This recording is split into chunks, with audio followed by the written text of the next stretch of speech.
Hello everyone, स्वागत है आपका हमारे YouTube channel Chandil sir chemistry classes में। और आज के इस वीडियो सेशन में हम स्टार्ट करेंगे कक्षा 12वीं का अध्याय नंबर 2, जिसका नाम है विलयन, जिसे हम लोग सॉल्यूशन के नाम से भी जानते हैं। आज के इस सेशन में हम लोग विलयन की परिभाषा देखेंगे, उसको हम लोग परिभाषित करेंगे और इसके अलावा विलयनों का वर्गीकरण का हम लोग आज अध्ययन करेंगे। तो सबसे पहले हम परिभाषित करेंगे आज विलयन की परिभाषा को।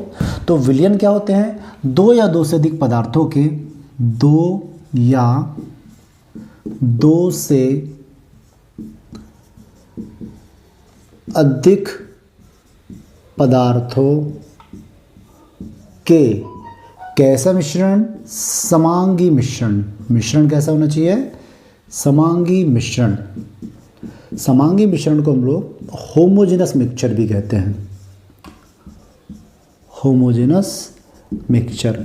तो आपके पास दो या दो से अधिक पदार्थ तो होना ही चाहिए, लेकिन वो उनका मिश्रण होना चाहिए कैसा? आपका समांगी। हमने कक्षा 11वीं में समांगी और विषमांगी मिश्रण पढ़ा हुआ है। समांगी मिश्रण वह होता है जिसमें कोई एक घटक दूसरे घटक में समान रूप से क्या होता है? वितरित होता है।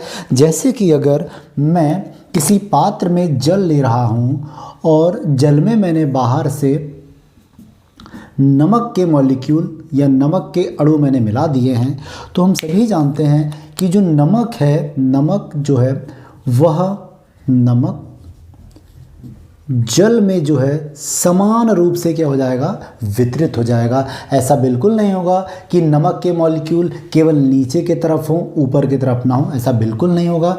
नमक के मॉलिक्यूल जल में समान रूप से वितरित होकर जो मिश्रण बनाएंगे, मिश्रण कैसा होगा? आपका समांगी। और जो मिश्रण समांगी होता है उसमें प्रावस्थाओं की संख्या कितनी होती है?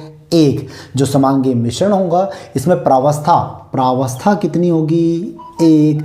यानी कि फेज जो होगी वह कितनी होगी? एक होगी। जबकि अगर मैं कोई दूसरा एग्जांपल लेता हूँ, जैसे मैं जल और तेल का मिश्रण अगर लूँ, तो जल में अगर मैं तेल या तेल में जल मिला दूँ तो तेल का जल में मिश्रण समांगी नहीं होता। कैसा होता है? विषमांगी। ये जल के मॉलिक्यूल एक तरफ हो जाएंगे और तेल के जो मॉलिक्यूल है वो क्या हो जाएंगे? ये हो जाएगा आपका तेल और ये हो जाएगा जल। क्या यहाँ पर जल तेल में या तेल जल में समान रूप से वितरित है? क्या नहीं। यह जो तंत्र होगा वो कैसा होगा? विषमांगी होगा। तो यहाँ पर जल और तेल का मिश्रण क्या नहीं कहलाएगा? विलयन नहीं कहलाएगा। अब हम एक अन्य उदाहरण लेंगे जिसमें हम जल में क्या मिलाएंगे? रेत के मॉलिक्यूल। जल में हम लोग क्या मिलाएंगे? रेत के। ये हो गया आपका जल और इसमें मैंने बाहर से मिला दिया क्या? रेत के मॉलिक्यूल, जिसे मैं ये रेड कलर की इंक से क्या कर रहा हूँ? बना रहा हूँ। तो ये हो जाएगा आपका रेत, सैंड। और ये जो ब्लैक कलर से बनाया है मैंने, क्या बनाया है? ये जल। जल और रेत का जो मिश्रण होगा वह भी कैसा होगा? विषमांगी होगा। वह भी कैसा होगा? विषमांगी होगा। तो यहाँ पर हमने दो या दो से अधिक पदार्थ तो लेना ही है, किंतु वह पदार्थ का मिश्रण कैसा होना चाहिए? समांगी होना चाहिए। समांगी जो मिश्रण होता है उसमें प्रावस्था कितनी होती है? एक। जबकि इन दोनों में प्रावस्थाएं एक से ज़्यादा यानी कि दो होगी। जैसे कि प्रावस्था का मतलब वो होता है जिसे हम लोग किसी बाउंड्री सरफेस के द्वारा क्या कर सकें? पृथक कर सकें, या हमें इसमें बाउंड्री सरफेस हमें ज़रूर दिखाई देगी। जैसे जल में तेल अगर मैं मिला दूँ तो मुझे एक बाउंड्री सरफेस दिखाई देगी जिसमें तेल अलग और जल अलग दिखाई देगा। जैसे जल में मैंने रेत मिला दिया है, मैं कुछ समय बाद ये देखूंगा कि रेत जो है इस विलयन में नीचे की तरफ डिपॉजिट हो जाएगा और मुझे एक फेज रेत की अलग दिखाई देगी और जल की एक प्रावस्था अलग दिखाई देगी। लेकिन अगर नमक में मैं जल मिला दूं तो प्रावस्था कितनी होगी? एक ही होगी। तो विलयन क्या होंगे? विलयन दो या दो से अधिक पदार्थों का समांगी मिश्रण होगा जिसमें आपका प्रावस्था की संख्या कितनी होगी? एक होगी। यहाँ पर ये और ये विलयन के उदाहरण नहीं हैं, जबकि यह क्या होगा? आपका विलयन। ऐसे विलयन को हम लोग क्या कहते हैं? वास्तविक विलयन। ऐसे विलयन को हम लोग क्या कहते हैं? वास्तविक विलयन। इन्हें हम लोग ट्रू सॉल्यूशन के नाम से जानते हैं। यहाँ पर तेल और जल का जो मिश्रण बनेगा, चूंकि ये विषमांगी है तो यह विलयन नहीं कहलाएगा, वास्तविक विलयन नहीं कहलाएगा, लेकिन इन्हें हम कोलाइडी विलयन के नाम से जानते हैं, कोलाइडी विलयन के नाम से जानते हैं। यह कक्षा 12वीं के अध्याय 5 में हम लोग पढ़ते हैं कि कोलाइडी विलयन क्या होते हैं। तो कोलाइडी विलयन होते हैं आपके विषमांगी तंत्र। जबकि इसकी अगर हम बात करें जल और रेत की अगर बात करते हैं तो यह हमें क्या देता है, निलंबन। यह हमें क्या देता है, निलंबन। अगर हम बात करते हैं कोलाइडी विलयन की तो बहुत सारे प्रकार के कोलाइडी विलयन होते हैं। उनमें से ये जो जल में तेल का कोलाइडी विलयन क्या कहलाता है, पायस। क्या कहलाता है, पायस। इसे हम लोग इमल्सन भी कहते हैं। क्या कहते हैं इसे, इमल्सन। एक जल में तेल का, एक तेल में जल का क्या होता है आपका, इमल्सन या पायस होता है। तो इस प्रकार चूंकि दोनों मिश्रण आपके विषमांगी है इसलिए वास्तविक विलयन नहीं कहलाएंगे। जबकि यह कैसा कहलाएगा आपका वास्तविक विलयन, इसमें जो होंगे आपके दोनों घटक जो होंगे उनके कणों का आकार समान होगा। दोनों के कणों का आकार, दोनों घटकों के कणों का आकार जो होगा वह, जैसे कि अगर बात करें हम तीनों में, तो तीनों में जो यह होगा आपका समांगी, ये होगा आपका विषमांगी। उसका कारण यह भी है कि यहाँ पर दोनों जो घटक होंगे आपके, जैसे विलेय और विलायक जो होगा, दोनों के कणों का आकार जो है लगभग कैसा होगा, समान होगा। जबकि विषमांगी और जो आपका कोलाइडी विलयन है और निलंबन है, इसमें विलेय और विलायक के कणों का आकार जो होता है वो अलग होता है। इनके लिए जो हम लोग विलेय होता है उसके लिए जो टर्म यूज़ करते हैं हम लोग बोलते हैं परिचित प्रावस्था, और जो विलायक होता है इसके लिए जो टर्म यूज़ करते हैं हम लोग क्या कहते हैं उसे परिक्षेपण माध्यम। तो इस प्रकार कोलाइडी विलयन और जो निलंबन है आपका, ये कैसे हैं आपके, इन्हें हम लोग कक्षा 12वीं के अध्याय 5 में पढ़ना है, जिसे हम लोग सतह रसायन कहेंगे। सतह रसायन में इसे हमको पढ़ना है और इस चैप्टर में हमें केवल किसका अध्ययन करना है, वास्तविक विलयन का। तो दो या दो से अधिक पदार्थों का समांगी मिश्रण जो होगा वो क्या कहलाएगा आपका, विलयन। तो आपको विलयन बनाने के लिए कम से कम कितने घटक होने का जरूरी है, 2 घटक। और अगर किसी विलयन में 2 घटक हैं, अगर कितने घटक हैं, 2 घटक हैं, तो एक घटक को हम लोग कहते हैं सॉल्यूट यानी कि विलेय, और जो दूसरा घटक है उसे हम कहेंगे सॉल्वेंट यानी क्या हो जाएगा, विलायक। एक हो जाएगा आपका विलेय और दूसरा हो जाएगा आपका क्या, विलायक। तो विलेय वे होते हैं किसी भी विलयन का वह भाग जिनकी मात्रा क्या होती है, कम होती है। ये क्या होंगे आपके, कम मात्रा में। ये कैसे होंगे, कम मात्रा में उपस्थित होंगे विलयन में, और ये होंगे यह अधिक मात्रा या ज़्यादा मात्रा में क्या होंगे, उपस्थित होंगे। जैसे कि मैं कोई एक उदाहरण देता हूँ। इस उदाहरण में अगर मैंने 10 ग्राम सोडियम हाइड्रोक्साइड व 90 ग्राम मैंने क्या लिया है, जल के अणु अगर लिया है, तो मुझे स्पष्ट दिखाई दे रहा है कि 10 ग्राम आपका क्या है, NaOH, और 90 ग्राम जो है वो क्या आपका वाटर। तो वाटर या जो जल है वह यहाँ विलायक का काम करेगा, जबकि जो आपका सोडियम हाइड्रोक्साइड जिसे कॉस्टिक सोडा कहते हैं वह किसके भांति व्यवहार करेगा, आपका विलेय के भांति व्यवहार करेगा। एक अन्य उदाहरण लेता हूँ जिसमें मैं 180 ग्राम यूरिया व 90 ग्राम क्या लेता हूँ, मैं जल लेता हूँ। मुझे स्पष्ट दिखाई दे रहा है कि यहाँ पर यूरिया जो है उसकी ग्राम में मात्रा 180 है और 90 ग्राम यहाँ पर क्या है, जल है। अधिक मात्रा में क्या उपस्थित है बच्चों, तो अधिक मात्रा में यहाँ पर यूरिया उपस्थित है। तो यूरिया यहाँ पर विलायक होना चाहिए और जल यहाँ पर क्या होना चाहिए, विलेय होना चाहिए। किंतु यहाँ पर जो यूरिया है वह विलेय है और जो जल है वहाँ पर क्या है, आपका विलायक है। क्योंकि यहाँ पर जो मात्रा की हम बात कर रहे हैं, यहाँ मात्रा हमें देखना है किसके टर्म में, मोल के टर्म में। किसके टर्म में, मोल के टर्म में हमें देखना है। यानी जिसके मोलों की संख्या कैसी हो, ज़्यादा हो, वह आपका विलायक होगा, और जिसके मोलों की संख्या कम मात्रा में उपस्थित हो वह आपका क्या कहलाएगा, आपका विलेय कहलाएगा। अगर मैं इन दोनों में मोलों की संख्या निकालना चाहूँ तो जो मोल होता है, मोल को हम लोग रिप्रेजेंट करते हैं स्मॉल n से, और मोल बराबर होता है पदार्थ की ग्राम में मात्रा बटे उसका आणविक द्रव्यमान। जैसे कि पहले उदाहरण की अगर मैं बात करता हूँ तो पहले उदाहरण में मोलों की संख्या NaOH की अगर मुझे निकालना हो तो NaOH के मोलों की संख्या बराबर NaOH की ग्राम में मात्रा बटे उसका आणविक द्रव्यमान। मोलों की संख्या आएगी 0.25, जबकि जल के मोलों की संख्या बराबर जल की ग्राम में मात्रा 90 व उसका आणविक द्रव्यमान कितना हो जाएगा आपका 5। यहाँ पर स्पष्ट दिखाई दे रहा है, यहाँ इसकी ग्राम में मात्रा भी अधिक थी और मोलों की संख्या भी अधिक है। हमें मोलों की संख्या को ध्यान में रखना है। यहाँ पर जल के मोलों की संख्या 5 है, जबकि सोडियम हाइड्रोक्साइड के मोलों की संख्या 0.25 है, जो कि कम है।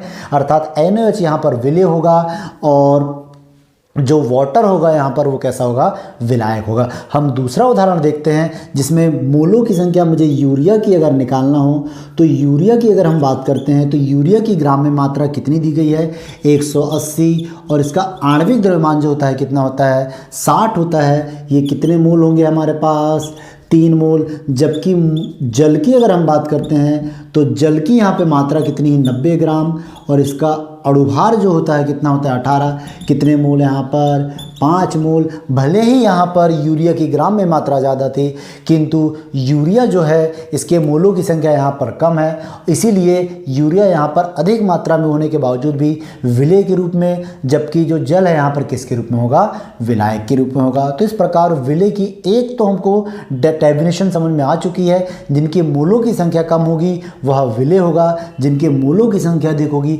वह क्या होगा, विलायक होगा। अब अगर हम बात करते हैं विलयन की हमारे दैनिक जीवन में, तो अपने दैनिक जीवन में सुबह उठने से लेकर शाम को सोने तक हम कहीं ना कहीं विलयनों के संपर्क में हैं। जैसे अगर हम खुली वायु में सांस ले रहे हैं तो वायु क्या है, एक प्रकार का विलयन है। हाँ, एक बात और, जब भी हम विलयन शब्द सुनते हैं तो हमें ऐसा लगता है कि हम किसी द्रव की बात कर रहे हैं। यह बिल्कुल गलत कॉन्सेप्ट है। विलयन आपके ठोस, द्रव या गैस कुछ भी हो सकते हैं, लेकिन विलयन के लिए केवल एक शर्त पूरी होना ज़रूरी है, और वह यह कि 2 या 2 से अधिक पदार्थों का मिश्रण कैसा हो, समांगी हो। गैसों का मिश्रण कैसा होता है, समांगी। वो भले ही क्या है, गैसीय अवस्था में उपस्थित है, उससे कोई फर्क नहीं पड़ता। तो विलयन आपके सॉलिड भी हो सकते हैं, लिक्विड भी हो सकते हैं और गैस भी हो सकते हैं। तो मैंने जैसे कि बताया कि हम वायु क्या है, एक प्रकार का विलयन। हम बहुत सारे मिश्र धातुओं का यूज़ करते हैं, जैसे पीतल, कांसा, जो हम लोग ज्वेलरी यूज़ करते हैं, 22 कैरेट सोना, यह भी किसका उदाहरण है, विलयन का उदाहरण है। इसके अलावा गर्मियों में हम लोग शरबत पीते हैं, विलयन है।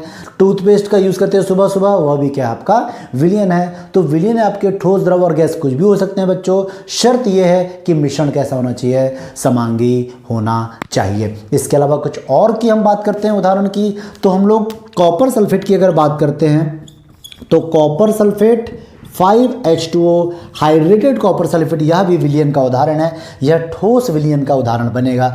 जबकि अगर कॉपर सल्फेट को मैं जल में अगर डुबा दूं तो यह भी विलयन का ही उदाहरण होगा। यह आपका द्रव विलयन होगा, जबकि यह कैसा विलयन होगा, आपका ठोस विलयन होगा। इसके अलावा फिटकरी की बात करें तो K2SO4 Al2SO4 थ्राइस 24H2O, यह भी किसका उदाहरण है, विलयन का उदाहरण है। यहाँ पर इसके हाइड्रेटेड वाटर मॉलिक्यूल कितने होंगे, 24। इसे हम लोग एलम के नाम से भी जानते हैं, इसे हम क्या कहते हैं, और एलम के नाम से भी जानते हैं। इसके अलावा जो हरथ होता है, कॉपर सल्फेट को हम नीला तोता कहते हैं। हरथ होता आयरन सल्फेट FeSO4 7H2, यह भी क्या है आपका विलयन का उदाहरण है। 22 कैरेट सोना भी विलयन का उदाहरण है। तो इस प्रकार हमने विलयन की परिभाषा व उदाहरण का हमने अध्ययन कर लिया है। अब हम अध्ययन करेंगे विलयनों के वर्गीकरण का। तो अब हमारी अगली हेडिंग जो होगी वह क्या होगी, विलयनों का वर्गीकरण, क्लासिफिकेशन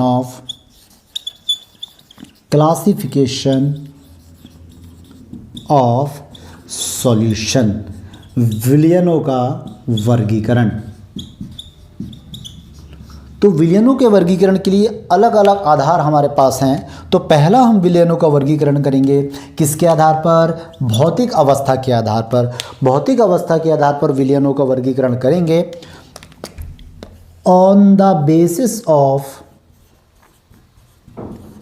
फिजिकल स्टेट, भौतिक अवस्था के आधार पर, भौतिक अवस्था।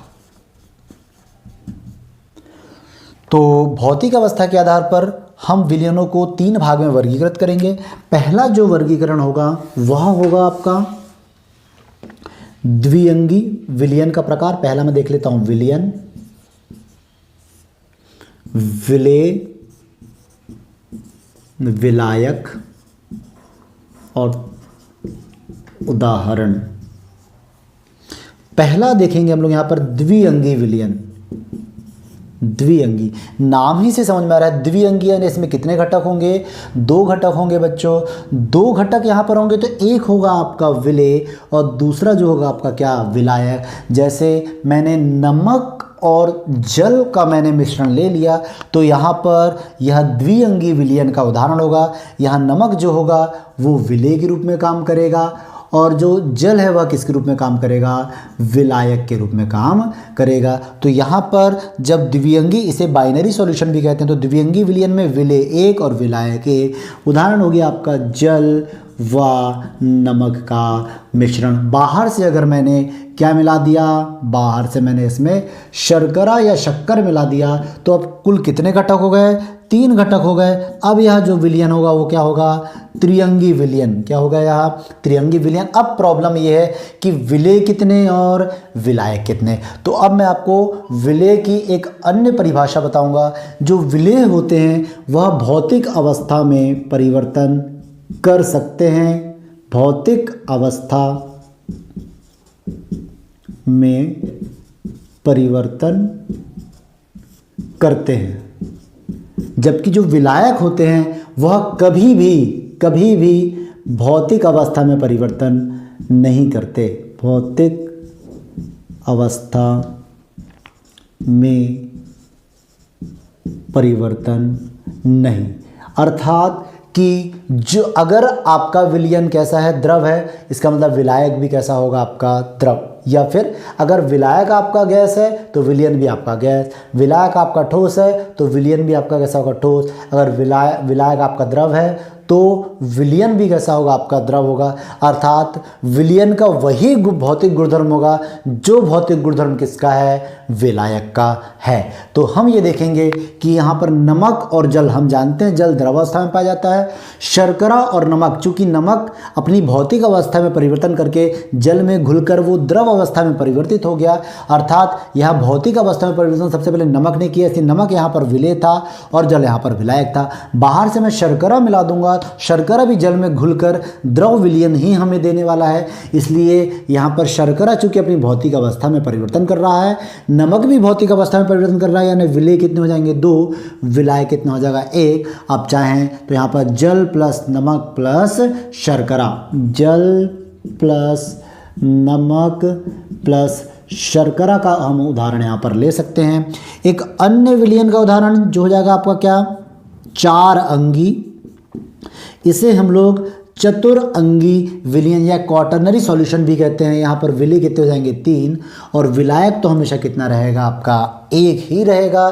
तो किसी भी विलयन में यहाँ पर आप बाहर से क्या ऐड कर सकते हैं, आप ग्लूकोज ऐड कर दीजिए, वह भी जल में क्या हो जाएगा, घुल जाएगा। तो इस प्रकार घटकों की संख्या के आधार पर, सॉरी यहाँ फिजिकल स्टेट मैंने कह दिया था, on the basis of component, किसके आधार पर, कंपोनेंट के आधार पर, भौतिक अवस्था नहीं, घटक की संख्या के आधार पर, घटक की संख्या के आधार पर। यहाँ पर घटकों की संख्या अगर 2 होगी तो विलयन आपका द्विअंगी होगा, 3 होगी तो त्रिअंगी, अगर 4 होगा तो क्या हो जाएगा, चतुरंगी। मैं आपको ये बताना चाहता हूँ कि विलयन में कितने भी घटक क्यों ना रहें, विलायक की जो संख्या होगी वो कितनी होगी, 1। विलेय आपके 1 से ज़्यादा हो सकते हैं। तो इस प्रकार घटक की संख्या के आधार पर हमने यहाँ पर विलयनों को वर्गीकरण कर लिया।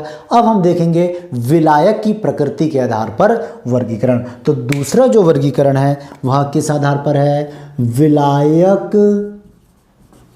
की प्रकृति के आधार पर।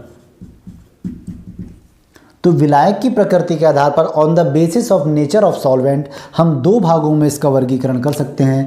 पहला जो होगा वह होगा आपका जलीय विलयन, और दूसरा जो विलयन होगा वह होगा आपका अजलीय विलयन।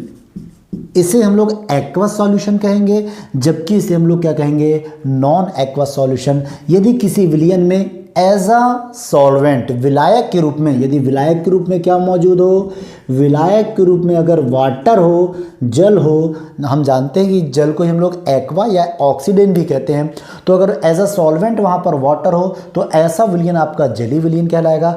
और यदि विलायक के रूप में जल ना हो, कुछ और हो, कुछ अन्य कार्बनिक विलायक, कुछ अन्य कार्बनिक विलायक अगर यहाँ पर हों, जैसे कि मैं यहाँ पर क्या ले सकता हूँ, बेंजीन C6 कार्बन टेट्राक्लोराइड ले सकता हूँ। तो बेंजीन कार्बन टेट्राक्लोराइड अगर विलायक के रूप में बेंजीन है, बेंजीन में आपने अगर कुछ और भी मिला दिया है तो इसका जो विलय के साथ घुलने पर जो विलयन बनेगा वह कैसा बनेगा, आपका नॉन एक्वस सॉल्यूशन। इसके अलावा आप यहाँ पर ईथर और एल्कोहल भी मिला सकते हैं।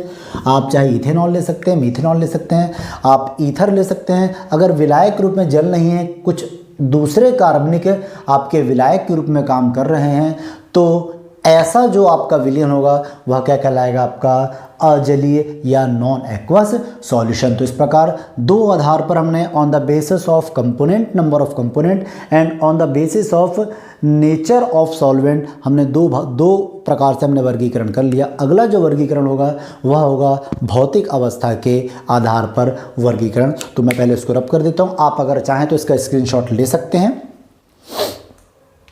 तो अगला जो वर्गीकरण होगा वह होगा भौतिक अवस्था के आधार पर। हम जानते हैं पदार्थ की जो भौतिक अवस्थाएं हैं मुख्यतः जो हैं वो तीन हैं, ठोस, द्रव और गैस। तो हम यहाँ पर तीन प्रकार के विलयनों का अध्ययन करेंगे, एक ठोस, द्रव और गैस। हमने थोड़ी देर पहले ये जाना है कि विलय की अगर हम बात करते हैं तो विलय अपनी भौतिक अवस्था में परिवर्तन कर सकता है, किंतु विलायक अपनी भौतिक अवस्था में परिवर्तन नहीं करते हैं, है ना। तो जो अवस्था विलायक की होगी, जो भौतिक अवस्था विलायक की होगी, वही भौतिक अवस्था किसकी होगी, विलयन की होगी। तो अगला वर्गीकरण हम देखेंगे on the basis of physical state, भौतिक अवस्था के आधार पर विलयनों का वर्गीकरण। भौतिक अवस्था के आधार पर हम क्या देखेंगे, विलयनों का वर्गीकरण। तो आसान सी बात है, तीन प्रकार की भौतिक अवस्थाएं होती हैं, ठोस, द्रव और गैस।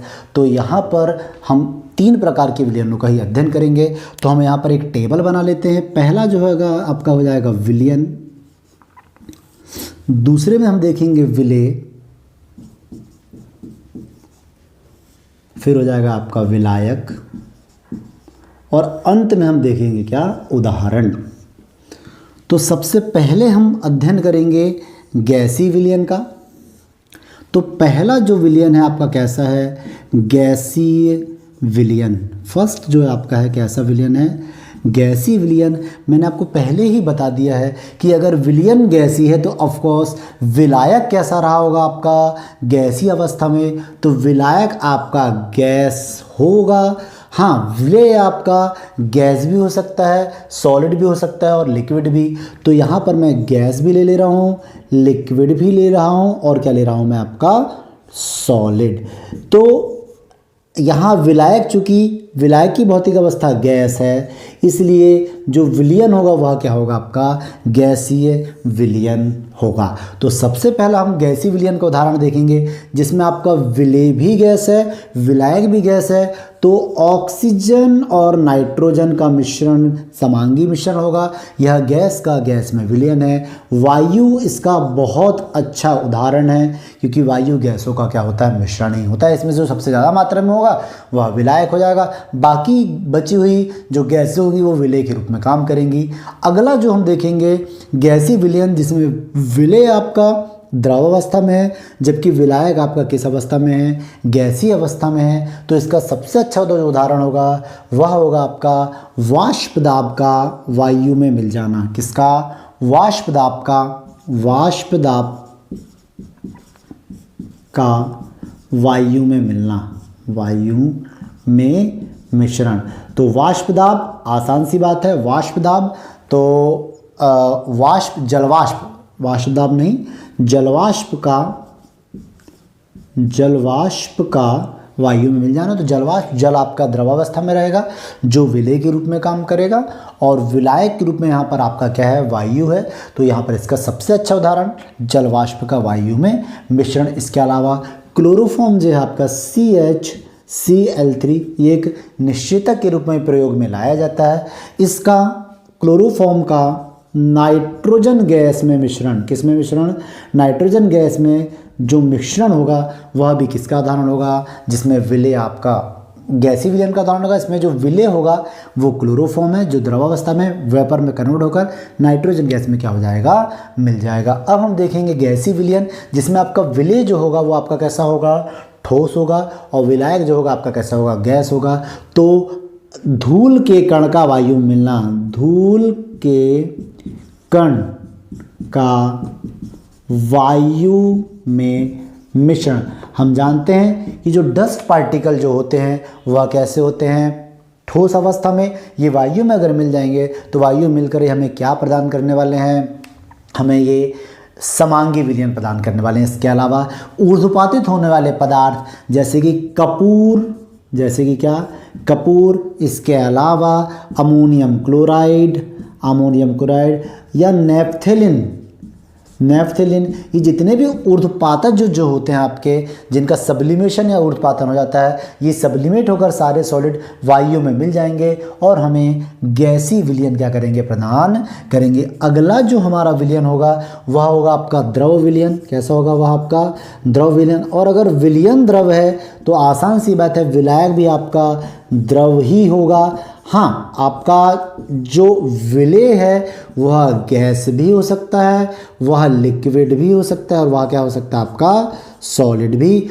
हो सकता है। तो गैस जब आपका विलेय है और विलायक आपका अगर द्रव है तो आपका द्रव विलयन ही कहलाएगा वो। इसका सबसे अच्छा उदाहरण है वह हो जाएगा का मृदु पेय, जो हम लोग सॉफ्ट ड्रिंक जो यूज़ करते हैं, है ना, शीत जो गर्मियों में हम लोग सॉफ्ट ड्रिंक यूज़ करते हैं या कोल्ड ड्रिंक जो हम लोग यूज़ करते हैं, उनमें कार्बन डाइऑक्साइड गैस जो होती है वो, जैसे कि कोका कोला हो गया, आपका स्प्राइट हो गया, उनमें कार्बन डाइऑक्साइड गैस क्या होती है, पेय पदार्थ में क्या होती है, घुली हुई होती है। इसके अलावा ऑक्सीजन कहीं ना कहीं किस में घुलती है, आपकी जल में। यहाँ ऑक्सीजन आपका विलेय और जल आपका यहाँ पर क्या होगा, विलायक होगा। जलीय जीव, अगर ऑक्सीजन जल में नहीं घुलती तो जलीय जीव जीवित रह पाते, क्या नहीं रह पाते। यानी कहीं ना कहीं आपका ऑक्सीजन जो गैस है वह जल में क्या होती है, घुल जाती है। ऑक्सीजन यहाँ पर विलेय के रूप में और जल यहाँ पर किसके रूप में, विलायक के रूप में काम करेगा। लिक्विड का लिक्विड में, हमको इस पूरे चैप्टर में मैक्सिमम केसेस में लिक्विड का लिक्विड में ही हमको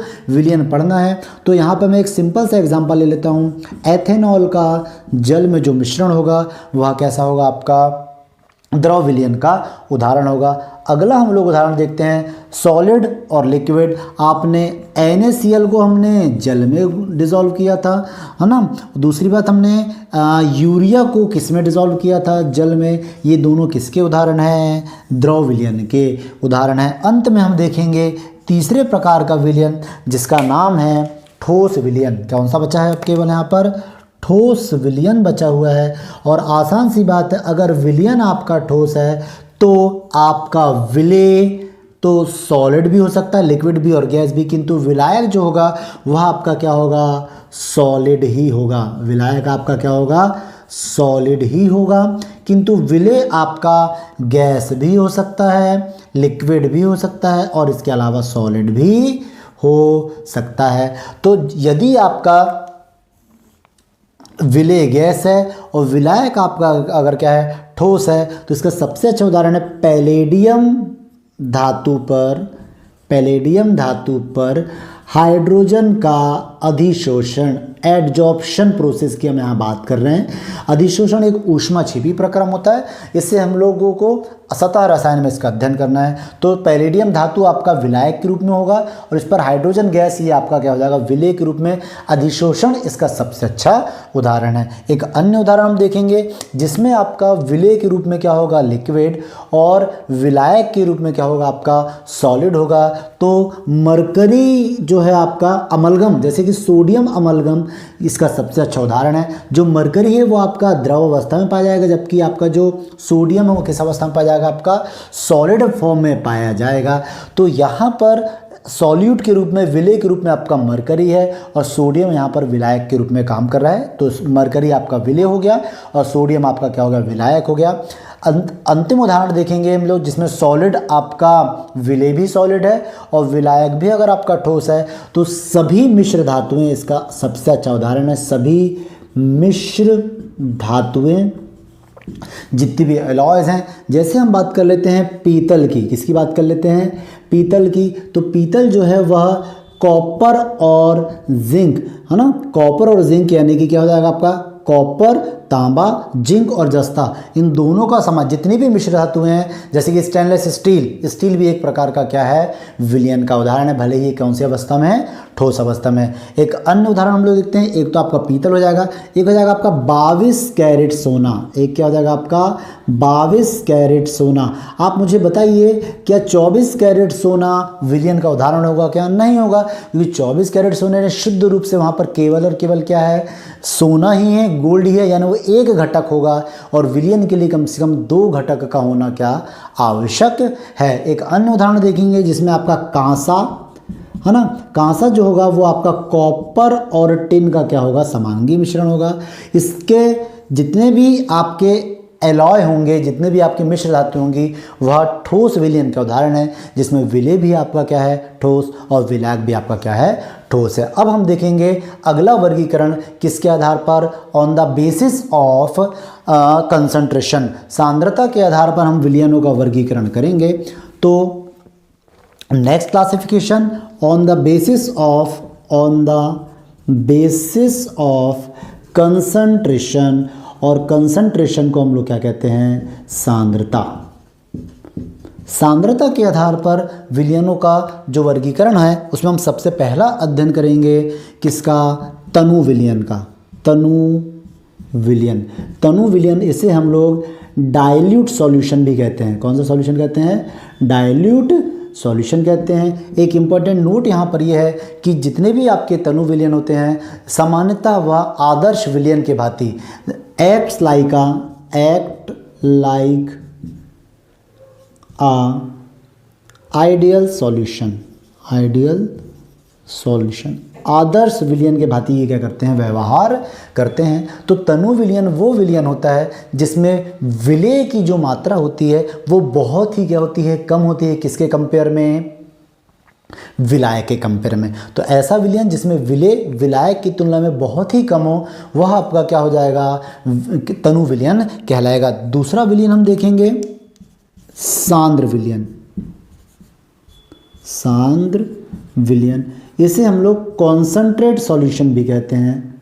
कॉन्संट्रेट सॉल्यूशन ऐसा विलयन जिसमें विलेय की मात्रा तनु विलयन की तुलना में कैसा हो, ज़्यादा हो, है ना, किंतु विलायक की तुलना में तो इसके मोलों की संख्या ज़्यादा हो ही नहीं सकती, क्योंकि विलायक के मोलों की संख्या तो वैसे भी कैसी होती है, ज़्यादा होती है। किंतु तनु और सांद्र विलयन में ज़्यादा मोलों की संख्या या ज़्यादा मात्रा जो होती है विलेय के, वो किस में होती है, सांद्र विलयन में। तो दूसरा आपका हो जाएगा कौन सा सॉल्यूशन, कंसंट्रेट सॉल्यूशन। जब हम लोग एसिडिक रेडिकल को जब हम लोग सेपरेशन करते हैं तो उस समय सबसे पहले हम लोग डाइल्यूट सॉल्यूशन का यूज़ करते हैं, उसके बाद हम लोग किसका यूज़ करते हैं, अपना कंसंट्रेटेड सॉल्यूशन का हम लोग क्या करते हैं, यूज़ करते हैं। तो ये 2 सॉल्यूशन हो गया। अब अगला हम लोग देखेंगे कौन सा विलयन, असंतृप्त विलयन। कौन सा विलयन, असंतृप्त विलयन। नेक्स्ट हो जाएगा आपका संतृप्त विलयन, और लास्ट वाला भी लिख लेते हैं हम लोग यहां पर, अति संतृप्त विलयन। इसे हम लोग अनसैचुरेटेड सॉल्यूशन कहते हैं, इसे हम लोग सैचुरेटेड सॉल्यूशन कहते हैं, और ये जो रह गया आपका, इसे हम लोग क्या कहते हैं, सुपर सैचुरेटेड सॉल्यूशन। तो बात करते हैं हम लोग यहाँ पर सबसे पहले असंतृप्त विलयन की। तो असंतृप्त विलयन वह विलयन होता है जिसमें विलेय की मात्रा घोली जा सके। असंतृप्त का मतलब भूखा, जिसमें विलायक विलेय को अपने अंदर समाहित करे, यानी कि विलायक यहाँ पर क्या होगा, भूखा होगा। तो ऐसा विलयन जिसमें विलेय की मात्रा क्या की जा सके, घोली जा सके, क्या कहलाएगा ऐसा विलयन आपका, असंतृप्त विलयन। इसे हम भूखा विलयन भी कह सकते हैं, क्योंकि यहाँ पर विलायक जो होगा वह अपनी अंतरकाशियों या रिक्तियों में क्या करेगा, विलेय के अणुओं को अपनी ओर समाहित करेगा। मैंने जल के अणु यहाँ पर कितना लेके रखा है, जल यहाँ पर मैंने लेकर कितना 1 लीटर। अब मैं अगर बाहर से इसमें क्या कर रहा हूँ, बाहर से मैंने क्या किया, 5 ग्राम मैंने NaCl मिलाया, 5 ग्राम मैंने NaCl यहाँ पर मिलाया और NaCl इसमें आसानी से घुल गया, तो यह विलयन जो होगा आपका कैसा होगा, असंतृप्त विलयन। मैंने फिर 5 ग्राम के बाद मैंने 10 ग्राम मिलाया, 10 ग्राम NaCl भी इस नमक 10 ग्राम NaCl भी जल में आसानी से घुल गया, तो यह विलयन अभी भी आपका कैसा था, अभी 10 ग्राम के पहले तक कैसा था आपका यहाँ पर, या 10 ग्राम तक आपका कैसा विलयन था आपका यहाँ पर, ये असंतृप्त विलयन। लेकिन जैसे ही 10 ग्राम के बाद अगर मैंने बाहर से अतिरिक्त NaCl लिया और NaCl अगर इसमें डिसॉल्व नहीं हो रहा है, 10 ग्राम NaCl के बाद अगर मैंने यहाँ पर 5 ग्राम और क्या लेके रखा, यहाँ पर NaCl लिया, किंतु NaCl यहाँ पर घुलने की बजाय सतह पर क्या होते जा रहा है, अपना जमा होते जा रहा है। यानी 10 ग्राम आपका कैसा है, डिसॉल्व वाला है, घुलनशील है आपका, और 5 ग्राम आपका कैसा है, 5 ग्राम आपका कैसा है, अनडिसॉल्व्ड है, कैसा है, अनडिसॉल्व्ड है आपका, अघुलनशील है। 10 ग्राम आपका घुलनशील है और 5 ग्राम आपका कैसा है, अघुलनशील है। तो 10 ग्राम के पहले तक यह विलयन असंतृप्त विलयन था, किंतु 10 ग्राम के बाद हम 1 ग्राम भी अतिरिक्त मिला रहे हैं, तो क्या यहाँ पर विलय की अतिरिक्त मात्रा घुल रही है, क्या नहीं घुल रही है। तो ऐसा विलयन जिसमें विलय की और अधिक मात्रा ना घोली जा सके किसी दिए गए तापमान पर, मैंने तापमान कांस्टेंट रखा है कितना, 27 डिग्री सेल्सियस। ये मैंने दोनों जो प्रोसेस कराया है वह किस तापमान पर कराया है, 27 डिग्री सेल्सियस पे। वह विलयन जिसमें विलय की और अधिक मात्रा ना घोली जा सके, तो 10 ग्राम NaCl का 1 लीटर जल में विलयन यहाँ पर संतृप्त विलयन की भांति व्यवहार कर रहा है, क्योंकि 10 ग्राम के बाद में अगर 1 ग्राम भी अतिरिक्त NaCl डिसॉल्व कर रहा हूँ तो वह घुल नहीं रहा है, कैसा आपका अघुलनशील है, जबकि 10 ग्राम जो है इसमें क्या है, घुलनशील है। अब हम यहाँ पर देखेंगे, हम इन्फिनिटी टाइम पर, अनंत टाइम पे भी जाकर देखेंगे तो हमको यहाँ पर 5 ग्राम जो NaCl है वह अघुलनशील दिखाई देगा, जबकि 10 ग्राम आपका NaCl हमको कैसा दिखाई देगा, घुलनशील दिखाई देगा। तो यहाँ पर होता क्या है, घुलनशील और अघुलनशील जो आपका NaCl है इनके बीच में साम्यावस्था स्थापित हो जाती है, इनके बीच में क्या स्थापित हो जाती है, इक्विलिब्रियम स्टेबलाइज हो जाती है। और यह जो साम्यावस्था है, हमें ऐसा लग रहा है अभिक्रिया रुक गई है, यहाँ पर हमको ऐसा लग रहा है कि घुलनशीलता यहाँ पर रुक गई है, लेकिन ऐसा नहीं है। हो ये रहा है कि जितनी देर में आपका कुछ मात्रा में NaCl घुल रहा है, उतनी ही देर में आपका NaCl कुछ क्या है, आपका फिर से वापस सॉलिड के फॉर्म में क्या होता जा रहा है, डिपॉजिट होते जा रहा है। तो यहाँ पर घुलना, डिसॉल्विंग और अनडिसॉल्विंग की प्रोसेस समान रूप से चल रही है, दो दिशाओं में, 2 डायरेक्शन में चल रही है, फॉरवर्ड में भी और बैकवर्ड में भी। इसलिए यह साम्यावस्था कहलाएगा, यह भौतिक साम्यावस्था का उदाहरण होगा। और क्योंकि यहाँ पर कोई रासायनिक परिवर्तन नहीं हो रहे हैं, इसलिए भौतिक साम्यावस्था का उदाहरण होगा। और यह जो साम्यावस्था होगा वह कैसा होगा, आपका डायनामिक होगा, कैसा होगा, आपका डायनामिक इक्विलिब्रियम होगा। उसका कारण यह है, डायनामिक इक्विलिब्रियम का कारण यह है क्योंकि यहाँ पर प्रोसेस रुक नहीं रही है, यहाँ पर जो घुलनशीलता है वो फॉरवर्ड और बैकवर्ड दोनों डायरेक्शन में हो रही है, इसलिए यहाँ पर डायनामिक इक्विलिब्रियम है, जिसे हम लोग गतिक साम्य कहते हैं, गतिक साम्य कहते हैं। तो इस प्रकार ऐसा विलयन जिसमें विलय की और अधिक मात्रा ना घोली जा सके, यह किसका उदाहरण, क्या यह क्या हो जाएगा, आपका संतृप्त विलयन। अब सबसे लास्ट है अति संतृप्त विलयन की अगर हम बात करते हैं, तो ऐसा विलयन जिसमें विलय की मात्रा संतृप्त विलयन की तुलना में और अधिक घोली जा सके। जैसे हम यहाँ पर संतृप्त विलयन बना रहे थे तो केवल हमने अधिकतम कितने NaCl डिसॉल्व किया था, 10 ग्राम NaCl।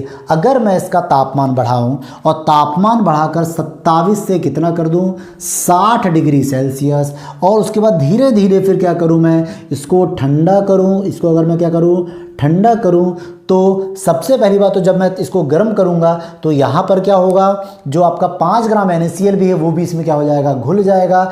हम यहाँ देख रहे हैं कि तापमान बढ़ाने पर, क्या करने पर, तापमान बढ़ाने पर अतिरिक्त जो आपका अघुलनशील NaCl है वह भी जल में घुलनशील होने लग रहा है। संतृप्त विलयन की तुलना में यहाँ पर विलय की और अधिक मात्रा घोल सक रहे हैं, इसलिए यह विलयन कैसा होगा, आपका अति संतृप्त विलयन होगा। लेकिन ऐसा जो आपका अति संतृप्त विलयन होता है वह कैसा होता है, अस्थायी होता है। कैसा होता है आपका? अस्थायी होता है। जैसे ही आप इसको गर्म से एकदम से ठंडा करेंगे तो यह अस्थायी तो दर्शाएगा, और जितनी अधिक मात्रा में संतृप्त विलयन की तुलना में, जैसे संतृप्त विलयन यहाँ पर कितने में बन रहा था? 10 ग्राम में बन रहा था, NaCl का 1 लीटर में बन रहा था। तो जैसे ही आप इस अति संतृप्त विलयन को आप गर्म से ठंडा करेंगे तो जितना अत्यधिक मात्रा में, यहाँ पर जितना एक्स्ट्रा मात्रा में आपका NaCl डिसॉल्व हुआ तो आप फिर से क्रिस्टल के रूप में क्या हो जाएगा? पृथक हो जाएगा। जैसे गुलाब जामुन में जो चाशनी यूज़ की जाती है उसमें शक्कर का अति संतृप्त विलयन बनाया जाता है, किंतु हम देखते हैं कि ठंडा होने पर जो चाशनी के ऊपर जो है वह शक्कर के क्रिस्टल क्या हो जाते हैं? जमा हो जाते हैं। अर्थात अति संतृप्त विलयन जो होते हैं वो कैसे होते हैं? अस्थायी होते हैं। टेम्परेचर परिवर्तित होने पर ये पुनः किस में कन्वर्ट हो जाते हैं? संतृप्त विलयन में कन्वर्ट या संतृप्त विलयन में परिवर्तित हो जाते हैं। तो आई होप कि आपको आज के इस वीडियो लेक्चर में सारे कॉन्सेप्ट बहुत अच्छे से समझ में आए होंगे। तो मिलते हैं फिर एक नेक्स्ट वीडियो में जिसमें हम लोग दूसरे आधार पर विलयनों का वर्गीकरण करेंगे। Till then bye bye all of you.